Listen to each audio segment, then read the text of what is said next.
Apat na pong pamilya ang inilikas ng otoridad bunsod ng pagbaha at landslide sa isang barangay sa Coronadal City sa South Cotabato. Narito ang report ni Justoni Humamil ng GMA Regional TV 1 Mindanao.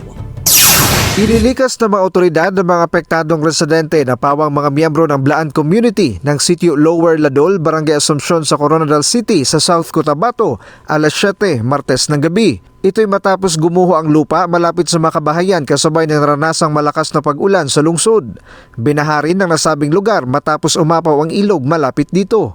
Kinabukasan, dito na tumambad ang mga nagkalat sa mga kalsada na malalaking bato, mga nabuwal at inanod ng mga puno at mga kapal na putik bunsod ng pagguho ng lupa at pagbaha.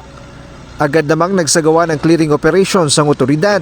Yun kasi, combination ng landslide at ng upstream na floodwater going downstream kasi yung mga IPs doon, yung mga indigenous people, Blaan,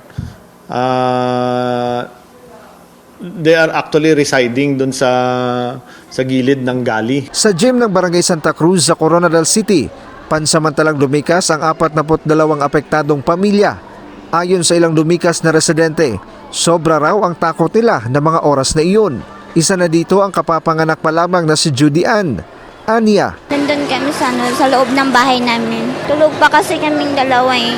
Paggising namin, malaki na yung tubig.